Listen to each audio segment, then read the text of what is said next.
आपकी life bless करता है परमेश्वर जब आप पर्सनल जिम्मेवारी लेते हैं कि मैं खुदावंद पर्सनल जिम्मेवारी लेता हूं कि मेरी जिंदगी से तेरे नाम को सिर्फ महिमा ही मिलेगी।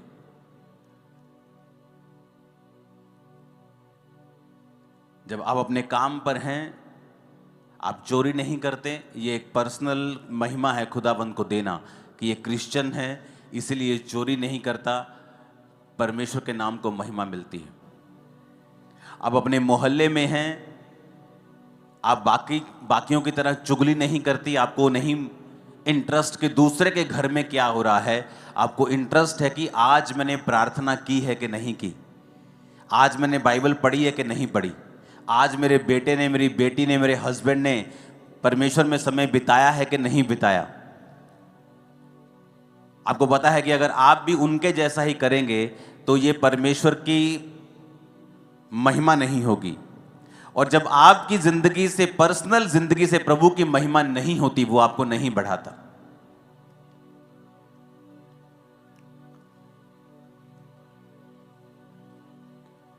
आपकी जिंदगी इस बात पे निर्भर करती है कि आपने अपनी पर्सनल लाइफ से खुदा के नाम को कितनी महिमा दी है। क्या आपने अपनी जिंदगी में ऐसे कुकर्म किए हैं कि परमेश्वर के नाम को निंदा जा रहा है, कि आपने अपनी जिंदगी में ऐसे काम किए हैं कि परमेश्वर के नाम को महिमा मिल रही है। परमेश्वर ने कहा तुम्हारे भले कामों को देखकर लोग तुम्हारे पिता की जो स्वर्ग में है लोग बढ़ाई करें। जब इजरायली लोग निकले वहां से तो बड़े चमत्कार दिखा के निकले। तो जब इजरायली लोग वहां पहुंचे नहीं जहां उनको पहुंचना चाहिए था,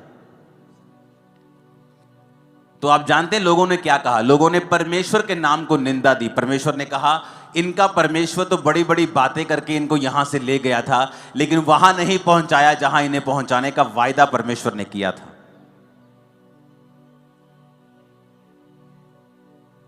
और वचन में क्या लिखा है कि इसके कारण परमेश्वर की निंदा हुई अन्य जातियों में। अन्य जातियों ने यह नहीं देखा कि अगर वो इजरायली नहीं पहुंचे कनान में तो उसका कारण, वो कारण नहीं ढूंढा उनको नहीं पता कि वो व्यभिचार के कारण नहीं पहुंचे, वो मूसा के खिलाफ कुड़कुड़ा के वहां नहीं पहुंचे, वो उन्होंने मूर्ति पूजा की इसलिए वहां, वो उन्होंने कुछ नहीं देखा। उन्होंने सिर्फ यही देखा कि ये वहां पर नहीं पहुंचे क्योंकि परमेश्वर ने पहुंचा नहीं पाया। और बाइबल कहती है अन्य जातियों ने परमेश्वर के नाम की निंदा की। आपके कारण अगर परमेश्वर के नाम को महिमा मिलेगी, परमेश्वर आपको पब्लिकली रिवॉर्ड करेगा और बढ़ाएगा। और अगर आपके कारण परमेश्वर के नाम को निंदा मिलेगी, अगर उसको महिमा मिलेगी वो आपको बढ़ाएगा, अगर उसको निंदा मिलेगी वो आपको बढ़ाएगा नहीं, वो आपको घटाएगा। और ये शुरुआत होती है छोटे लेवल से। जब आपको कोई नहीं देख रहा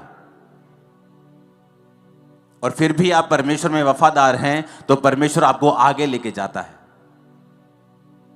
उस चोरी को, उस व्यभिचार को कोई नहीं देख रहा, किसी को मालूम नहीं होगा, लेकिन परमेश्वर को मालूम होगा, जो बढ़ाने और घटाने वाला परमेश्वर है। जो ये कहता है मैं ही मरहम लगाता हूं, मैं ही घायल करता हूं, मैं ही पट्टी बांधता हूं, मैं ही मारता हूं, मैं ही जिलाता हूं। रोमियो 2 उसकी 24 आयत में आप स्क्रीन पर देखेंगे, सिर्फ नोट करेंगे और पढ़ेंगे घर जाके इसको। क्योंकि तुम्हारे कारण अन्य जातियों में परमेश्वर के नाम की निंदा की जाती है।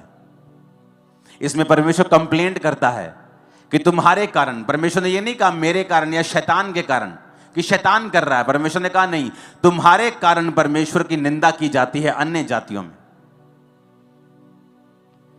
वचन में लिखा है, जब आप न्यायियों 6 उसकी 1 से 6 आयत पढ़ते हैं, तब इजराइलियों ने यहोवा की दृष्टि में बुरा किया, इसलिए यहोवा ने उन्हें मिधानियों के वश में 7 वर्ष तक रखा। और मिधानी इजराइलियों पर प्रबल हो गए, और मिधानियों के डर के मारे इजराइलियों ने पहाड़ों के गहरे खड्डों और गुफाओं और किलों में अपने निवास बना लिए। जब जब इजरायली बीज बोते तब तक मिधानी, अमालेकी और पूर्वी लोग चढ़ाई करके सब कुछ खत्म कर देते थे। अब अज्जा तक छावनी डाल डालकर भूमि की उपज नष्ट कर डालते थे, और इजरायलियों के लिए ना तो भोजन वस्तु, ना भेड़ बकरी, ना गाय बैल, ना गधा छोड़ते थे। 6 आयत में लिखा, मिद्यानियों के कारण इजरायली बड़ी दुर्दशा में पड़ गए, तब इजरायलियों ने यहोवा की दुहाई दी। और पहली लाइन में फिर पढ़ेंगे, इजरायलियों ने यहोवा की दृष्टि में बुरा किया, इसलिए यहोवा ने उन्हें मिद्यानियों के वश में 7 वर्ष तक रखा। अब यहां शैतान प्रबल नहीं हुआ उनके ऊपर, यहां कहीं नहीं लिखा कि शैतान ने उनको अपने वश में कर लिया। परमेश्वर ने कहा वो परमेश्वर से मुड़ गए और इजरायलियों ने पाप किया, इसलिए परमेश्वर ने उन्हें मिद्यानियों के यानी उनके दुश्मन के वश में 7 वर्ष तक रखा। इसलिए नहीं कि शैतान भारी था, मैं आपको बताना चाहता हूं कि जब आप मौका देंगे शैतान को, अन्य जातियां खुश होंगी। नहीं तो अन्य जातियों के पास 0.11%, 0.0001% भी पावर नहीं है आपके ऊपर रेन करने की, आपके ऊपर चढ़ने की। मैं आपको बताता हूं, आप परमेश्वर के दास और दासियां हैं, उसके बेटे और बेटे, किसी की औकात नहीं है आपको छू जाए। मैं आपको बता रहा हूं।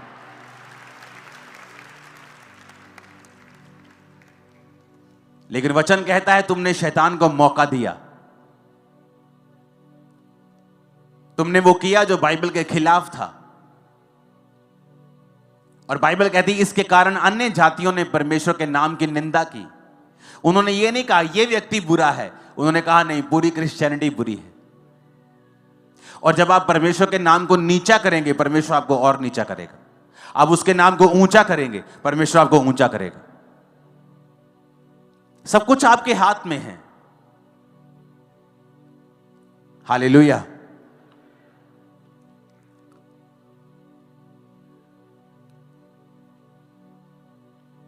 तब क्या हुआ? 7 आयत में लिखा है, न्यायियों 10 उसकी 6 से 10 जब आप पढ़ते हैं, 6 में लिखा जब इजरायलियों ने यहोवा की दृष्टि में फिर बुरा किया, तो 7 आयत में लिखा है यहोवा का क्रोध इजराइल पर भड़का और उन्हें पलिश्तियों और अमोनियों के अधीन कर दिया। पूरी बाइबल आप पढ़ के देखो, जब जब इजरायलियों ने बुरा किया, परमेश्वर ने उन्हें दुश्मन के वश में कर दिया। एक सताव होता है आपको बढ़ाने के लिए होता है, एक होता है कि आप अपनी गलतियों की वजह से उस चीज में पड़ते हैं। और यहां पर अगर आप बाइबल में पूरी बाइबल को ध्यान से पढ़ेंगे तो वचन में लिखा है कि हमेशा इजरायली फंसते थे अपने पाप के कारण, और फिर परमेश्वर की दुहाई देते थे, परमेश्वर उन्हें फिर छुड़ाता था, फिर वो परमेश्वर में बिगड़ जाते थे, फिर वो दुश्मन के वश में चले जाते थे, फिर परमेश्वर की दुहाई देते थे और फिर परमेश्वर ने छुड़ाता था। ऐसा चलता रहा कितने 100 सालों तक।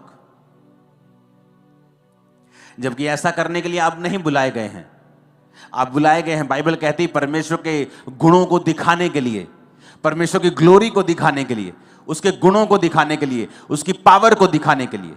आपके बच्चे बेस्ट पोजीशंस के ऊपर होंगे और उसकी ग्लोरी होगी। मैं आपको बता रहा हूं, आप जब खुदा के साथ वफादार होंगे, जहां दूसरे लोगों के बच्चे नहीं पहुंच पाए, आपके बच्चे उससे भी अधिक बड़ी पोजीशन में होंगे, जबकि आप फाइनेंशियली उनसे कहीं नीचे थे। मैं आपको बता रहा हूं, परमेश्वर दिखाएगा आपको कि उसने आपको चुना है। और अगर आप उसकी महिमा करेंगे, अगर आप परमेश्वर के नाम को ऊंचा करेंगे, अगर आप पर्सनल जिम्मेवारी के साथ परमेश्वर के नाम की महिमा करेंगे, वो आपको बढ़ाएगा। हालेलुया। बाइबल कहती है सैमसन को भी इसीलिए चुना गया था, एक माइटी मैन ऑफ गॉड जिसे चुना गया परमेश्वर ने पलिश्तियों के हाथ से इजरायलियों को छुड़ाने के लिए। पर वचन कहता है उसकी एक कमी थी, औरतों के पास जाना, वैश्याओं के पास जाना उसकी कमी थी। और वचन कहता है उस कमी के कारण उसने अपना भेद औरत को बताया, उसने उसके सारे बालों को जिसमें उसकी पावर थी काट दिया। और जब फिर पलिश्ती उस पर कब्जा करने के लिए आए, उसने सोचा अभी भी मैं ऐसे लटों को झटकाऊंगा और ऐसे ही परमेश्वर का आत्मा उस पर उतरेगा। तो वचन कहता है आत्मा उतरा नहीं और उसने सैमसन को वश में करके उसकी आंखों को नोच लिया। वो सैमसन जो उनका मजाक उड़ाता था, अब वो लोग सैमसन का मजाक उड़ाने लगे। कारण क्या था? शैतान। अरे शैतान तो लोगों को छू भी नहीं सकता, हम लोगों को शैतान तो टच भी नहीं कर सकता। बाइबल कहती है वो तो हमारे पांव की जूती के नीचे है। हमें लताड़ने का परमेश्वर ने अधिकार दिया है, डांटने का अधिकार दिया है, निकालने का अधिकार दिया है। शैतान आपकी लाइफ में कुछ नहीं कर सकता। लेकिन यहां पर सैमसन ने मौका दिया और वचन कहता है उसके बाद सैमसन की बेइज्जती हुई। सैमसन की सारी चीजें जो उनके खिलाफ चलनी चाहिए थी, अब सैमसन के खिलाफ चल रही थी। पाप के जो परिणाम है वो भयानक है हमेशा। इसलिए कलीसिया को बताया जाता है, उस समय कलीसिया को गुस्सा लगता है, लोगों को गुस्सा लगता है, लेकिन उनको बताया जाता है कि जो तुम कर रहे हो इसका परिणाम भयानक है, इसका परिणाम अच्छा नहीं है। तो हमें अभी सुधर जाना चाहिए ताकि बाद में अन्य जातियों में भी परमेश्वर के नाम की निंदा ना हो। जब इस अगस्त में लास्ट अगस्त जो निकला, मेरे 20 साल परमेश्वर में पूरे हुए, और एक बात मैं अपनी आत्मा में मैं जानता था कि मेरा एक सेकंड साइकिल अब शुरू होगा। जिस तरह से पहले साल 2004 में हुआ था, उसी तरह की कुछ ऐसी चीजों को मैं फेस कर रहा था 2024 के अगस्त से। मुझे मालूम था कि ये शारीरिक नहीं है, ये स्पिरिचुअल है। मुझे मालूम था कि ये वही फाइट शैतान मुझे देने की कोशिश कर रहा है जो मुझे 2004 में फील होती थी। मैं पहले वाले स्थान में चला गया, 2004 वाले स्थान में, जब चारों ओर फाइट थी। लेकिन मैं आपको बता रहा हूं, उन दिनों में प्रार्थना से, फास्टिंग से, फिर वही चीजें, फिर वही प्रार्थना, फिर उसी तरह, मैं नहीं जानता अपनी लाइफ में 2004 में जब मैं परमेश्वर में आया और जब मैं परमेश्वर की प्रेजेंस में जाता था तो मेरे हमेशा आंसू निकलते थे। हमेशा, अगर मैं परमेश्वर की प्रेजेंस में 10 बार जा रहा हूं तो 10 बार मेरे आंसू निकलते थे। वो मेरी लाइफ की सिचुएशन ऐसी थी। और वही चीज मैंने महसूस की 2024 में कि जब भी मैं परमेश्वर की प्रेजेंस में जा रहा हूं, मैं अजीब तरीके के साथ परमेश्वर के सामने दुहाई दे रहा हूं। लेकिन खुदावंद जब आपको ऐसी परीक्षाओं में डालता है, वो एक्चुअली आपको बढ़ाने के लिए होती हैं। जब मैं इस बार वापसी आ रहा था मेलबर्न से दिल्ली की फ्लाइट में, तो मुझे नींद नहीं आ रही थी। मुझे मालूम था मुझे नींद नहीं आएगी। ये 12 घंटे की फ्लाइट में मैं 9 घंटे प्रेयर में था। जाते वक्त अलग था माहौल, लेकिन आते वक्त मैं टोटल प्रार्थना में था। तो जब मैं प्रेयर कर रहा था तो परमेश्वर ने मुझे विजन्स देने स्टार्ट किए। और मैं आपको बताऊंगा आने वाले समय में जो खुदा ने विजन दिया है वो इतना ग्लोरियस है और इतना महान है। और इस चर्च को, इस सेवकाई को, और इस विजन को और इस मिशन को परमेश्वर वहां जाके खड़ा कर देगा जहां पर बड़े बड़े मिशंस को आप देखते हो, उनकी कैटेगरी में परमेश्वर हमें खड़ा करने वाला है। मैं आपको बता रहा हूं क्योंकि वो चीजें मैंने निकाल ली, वो समय मैंने निकाल लिया प्रार्थना में, उपवास में, आंसुओं के साथ प्रार्थना करते हुए। मुझे मालूम था कि जो मैं जिस चीज से मैं गुजर रहा हूं, मैंने कोई गलत काम नहीं किया, लेकिन मैं निकल रहा हूं। लेकिन जब परमेश्वर ने मुझे विजन देना स्टार्ट किया, मुझे बताना स्टार्ट किया, और मैं प्रार्थना में था, और इसलिए नहीं कि परमेश्वर क्यों हो रहा है, कैसे हो रहा है, मैं ऐसे कभी प्रार्थना नहीं, बस जस्ट परमेश्वर की प्रेजेंस में आप बाइबल पढ़ रहे हैं, आप प्रार्थना कर रहे हैं, और परमेश्वर ने सारी चीजों को जाहिर करना शुरू किया। वो ग्रेट काम करने वाला है हमारे बीच में, एक ऐसा लेवल जो कभी सोचा नहीं जा सकता, जो एक ड्रीम होगा लोगों के लिए, जिसमें परमेश्वर हमें लेके जाने वाला है दिनों, महीनों में, अब हफ्तों में। मैं आपको बता दूंगा ये पॉसिबल है अगर आप अपनी पर्सनल लाइफ से परमेश्वर की महिमा करेंगे तो।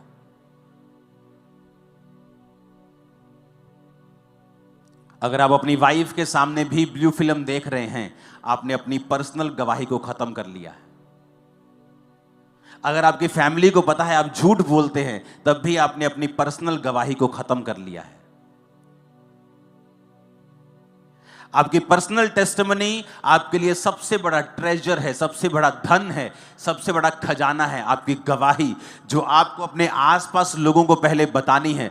पहले आपके लोकल लोगों को आपकी गवाही मालूम होगी, फिर आपके मोहल्ले को, फिर आपके नगर को, आपके देश को, आपके पूरे वर्ल्ड को फिर आपकी टेस्टिमनी मालूम होगी। लेकिन शुरुआत आपके घर से होगी, आपके आसपास के लोगों से होगी कि आप कैसे हैं।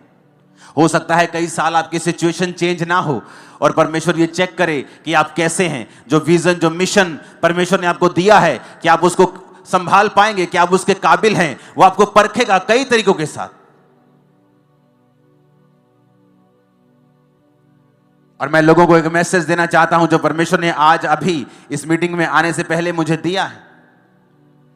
जिन लोगों को लगता है कि परमेश्वर के नाम को ऐसा बोला जा रहा है किसी व्यक्ति के कारण या किसी के कारण, उनको एक वचन जो परमेश्वर ने मुझे दिया मैं आपको देना चाहता हूं।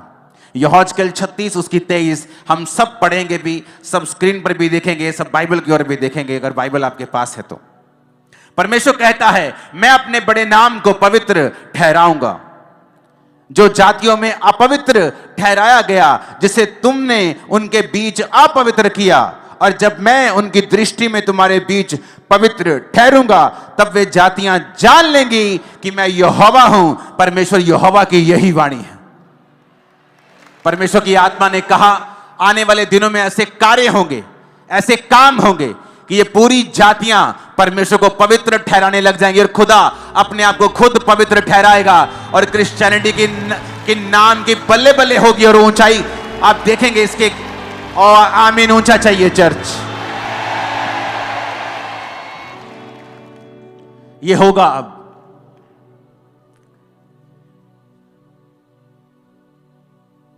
अगर किसी दुष्ट की वजह से क्रिश्चियनिटी के नाम को बदनामी मिलती है, तो परमेश्वर कहता मैं अपने नाम को खुद पवित्र ठहराऊंगा। आने वाले समय में आप देखोगे खुदा के नाम को इसी जगहों के ऊपर ऊंचा होते हुए। और ये मेरा नहीं, ये खुदा का वचन है आप लोगों के लिए, और पंजाब की कलीसिया के लिए, और इंडिया की कलीसिया के लिए, और दूर सब देशों की कलीसिया के लिए। वो अपने नाम को पवित्र ठहराएगा, और उसे किसी टीवी चैनल की जरूरत नहीं है अपने नाम को पवित्र ठहराने के लिए। जब वो काम करने पे आएगा वो ऐसा करेगा लोग देखते रह जाएंगे।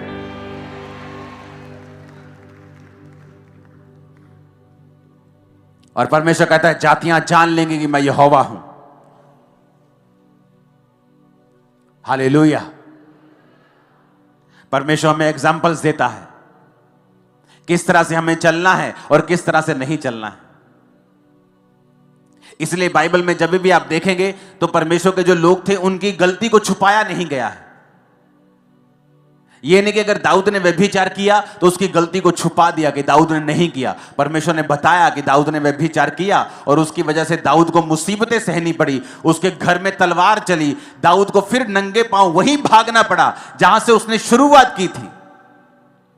दाऊद ने कहां से शुरुआत की थी? उन्हीं पहाड़ों में जहां वो अपने पिता की थोड़ी सी भेड़ बकरियों को चराता था, नंगे पांव रहता था, धूप में, पाले में, औस में रहता था। और जब उसने पाप किया राजा बनने के बाद उसी पहाड़ में उसी नंगे पांव उसको भागना पड़ा और लोग कहते थे ओछा ओछा। और लोगों को मौका मिला दाऊद को निंदा करने का। और वचन क्या कहता है? अगर तुम व्यभिचार करोगे तुम्हारी नाम धराई कभी मिटने वाली नहीं है। क्या हो सकता है कोई अंगारों पर चले और ना जले? क्या हो सकता है कोई अंगारे अपने कपड़ों के ऊपर रख ले और उसके कपड़े बच जाएं? परमेश्वर ने कहता अगर जो व्यभिचार के ऊपर चलेगा उसका हाल भी ऐसा ही होगा। आपको यह बात समझनी पड़ेगी, आपकी पर्सनल जिम्मेवारी है एज ए क्रिश्चियन कि आप अपने आसपास के लोगों के लिए कैसी एग्जाम्पल हैं। अगर आप बैड एग्जाम्पल हैं तो परमेश्वर का क्रोध आपके ऊपर रहेगा, कोई काम भी सफल नहीं होगा। आपकी टेस्टिमनी जो 1 साल 2 साल में आपको मिलनी है वो कहीं परमेश्वर 20 30 40 साल पर उसको लंबा कर देगा। तो आपको यह बात समझनी पड़ेगी। ये वचन मैंने आपको परमेश्वर की ओर से दिया है कि परमेश्वर कहता है कि मैं अपनी महिमा फिर से बनाऊंगा, अपने नाम को मैं पवित्र ठहराऊंगा और लोग देखेंगे। और मैं आपको ये भविष्यवाणी करके कह रहा हूं, दुनिया के लोग, फॉरेन के लोग भी इंडियन क्रिश्चियंस को स्टडी करने के लिए आएंगे। ये किस तरह से इनका विश्वास इतना मजबूत और इतना सामर्थ्य, मैं आपको बता रहा हूं।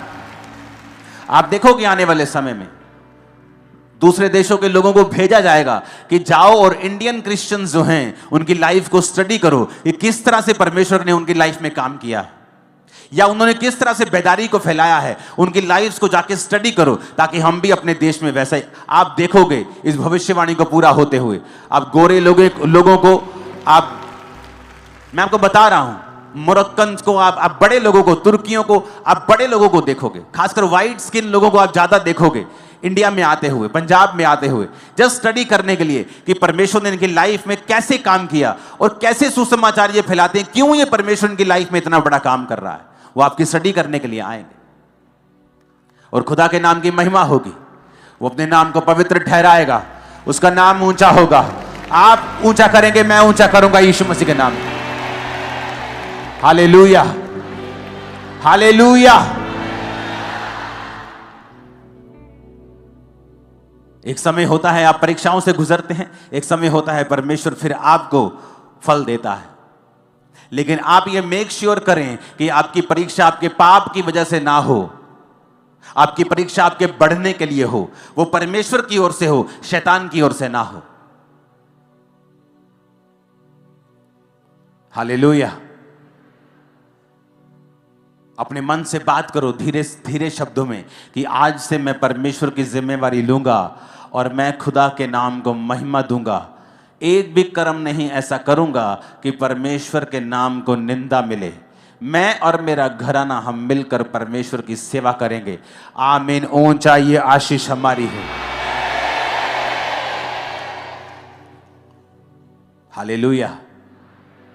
तैयार हो खुदावंद की महिमा करने के लिए? पर्सनल जिम्मेवारी है आपकी लाइफ पर। परमेश्वर आपको देख रहा है, वो जानता है आपको, वो देखता है कि आप उसकी मैंने बहुत से लोगों को देखा है,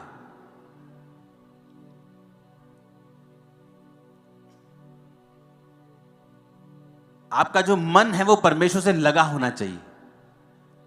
अगर आपका मन प्रभु से लगा हुआ है, जब आप चर्च में नहीं हैं या फायर एटमॉस्फेयर में नहीं हैं, आप वर्शिप के माहौल में नहीं है, जस्ट अपने वर्क प्लेस पे हैं, कहीं घूम रहे हैं, कहीं जा रहे हैं, अगर आपके मन में हमेशा परमेश्वर के साथ आप जुड़े हुए हैं, आपको मालूम होगा क्या गलत है और क्या सही है।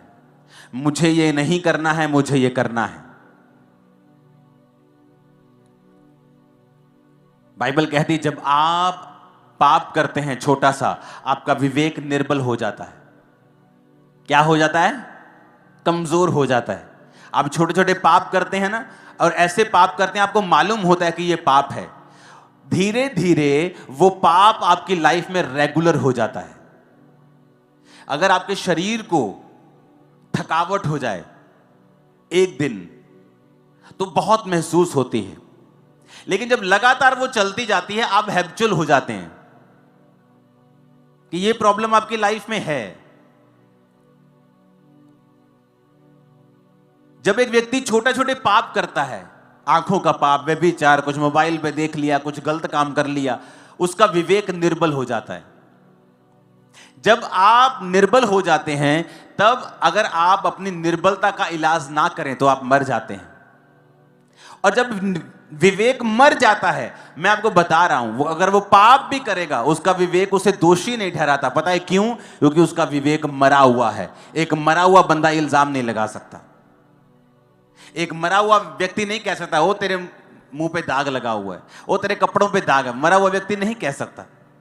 जब पाप कर करके विवेक को खत्म ही कर लिया, विवेक मार ही लिया, तो विवेक दोषी क्यों ठहराएगा फिर आपको?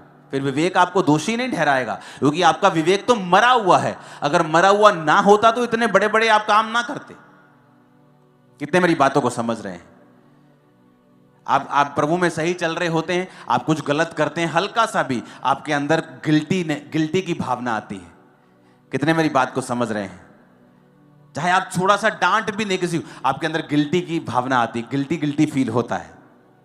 लेकिन कईयों को नहीं होता है। क्यों? क्योंकि वो अपने विवेक को निर्बल कर करके विवेक को मार चुके हैं, डेड कर चुके हैं, डेथ हो गई है विवेक की। अब वो कुछ भी कर रहे हैं क्योंकि उनका विवेक उन्हें दोषी कहते। विवेक दोषी नहीं ठहराता तो आप दोषी नहीं। बाइबल ऐसा नहीं कहती। बाइबल कहती है वचन तुम्हें दोषी ठहराता है, सिर्फ विवेक नहीं। अगर वचन तुम्हें दोषी ठहराता है तो तुम दोषी हो।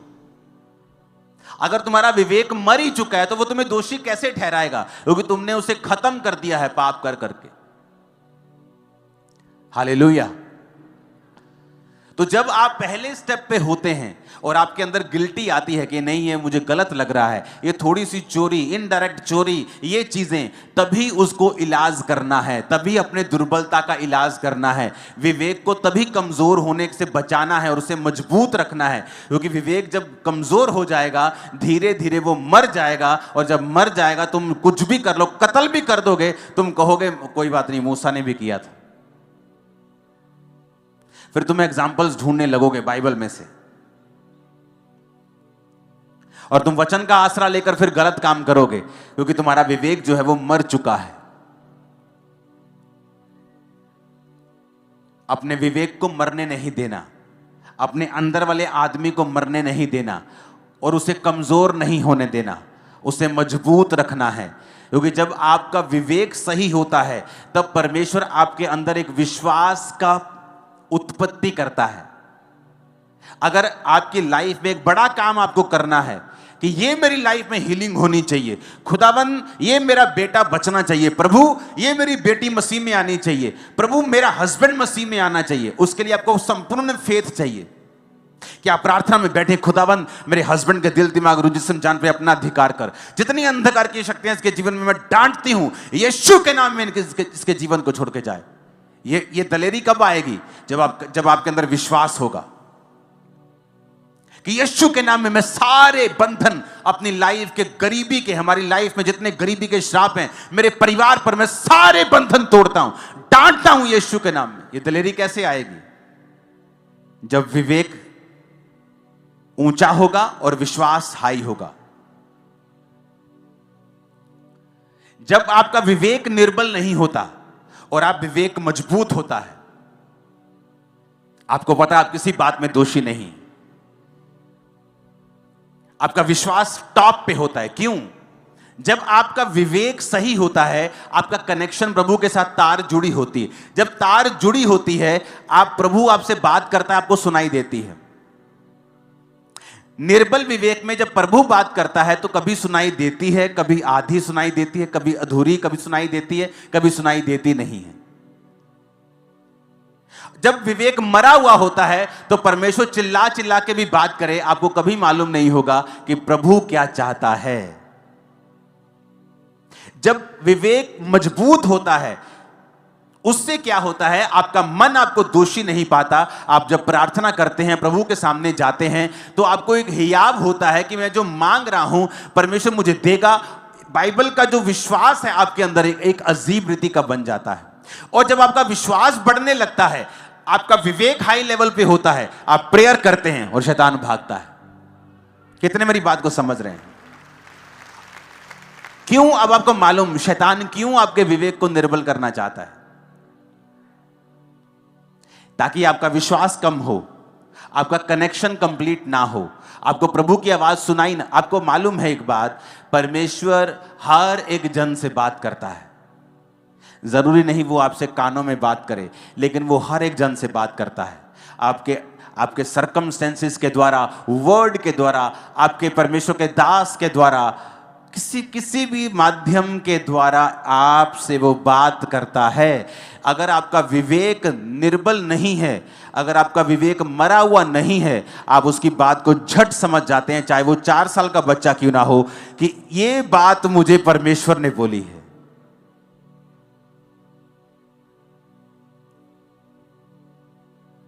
हो सकता है आप बीमार हो क्योंकि आप ज्यादा पानी ना पीते हो, कम पानी पी रहे हो, आपकी बॉडी में पानी की कमी हो, और एक 4 साल का बच्चा आपको बोले मम्मा रोज पानी पिया करो, ज्यादा पानी पिया करो, और आपको नहीं मालूम वो प्रभु ने बात की है आपसे।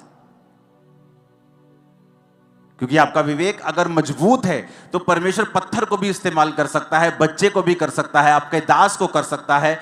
वो किसी भी चीज को आपको बताने के लिए और बढ़ाने के लिए इस्तेमाल कर सकता है। कितने मेरी बात को समझ रहे हैं?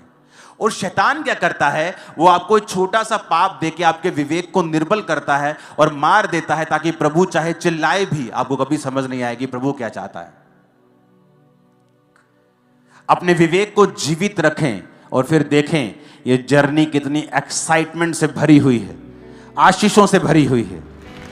सताव है लेकिन बरकतें बहुत बड़ी हैं, परीक्षा है लेकिन महिमा परीक्षा से कहीं अधिक बड़ी है। और सबसे बड़ी बात, अनंत जीवन कहीं अधिक बड़ा है।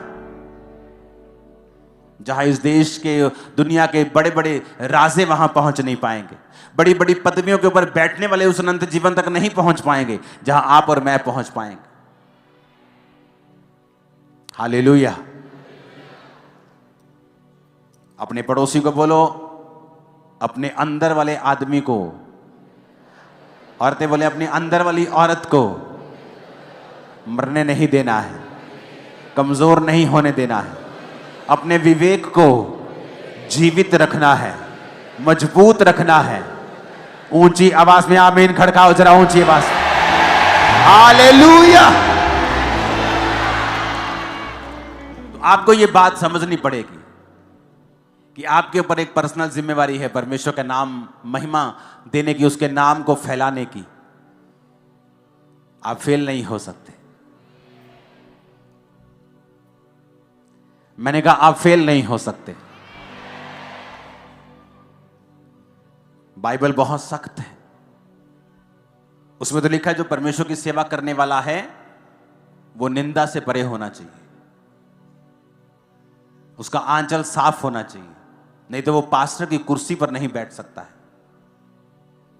वचन तो इतना सख्त है कि आप सोच भी नहीं सकते। कई मामलों में आपको परमेश्वर में चलना होगा, बढ़ना होगा। दुनिया में क्या हो रहा है, लोग क्या कर रहे हैं, भूल जाओ। अपनी लाइफ देखो, आपको क्या करना है। दुनिया के साथ क्या हो रहा है, लगातार फोन पे जुड़े रहते हो तुम लोग, छोड़ दो। अपनी लाइफ को चेक करो। क्योंकि शैतान किसी का सगा नहीं है। अगर वो एक के साथ कर सकता है, दूसरे के साथ भी कर सकता है। अपने आप को चेक करो, अपने आप को बढ़ाओ, अपने परिवार का ध्यान रखो, अपनी स्पिरिचुअल लाइफ का ध्यान रखो, अपनी संगति का ध्यान रखो। मुझे क्या करना है, अपने हाथों को उठाओ।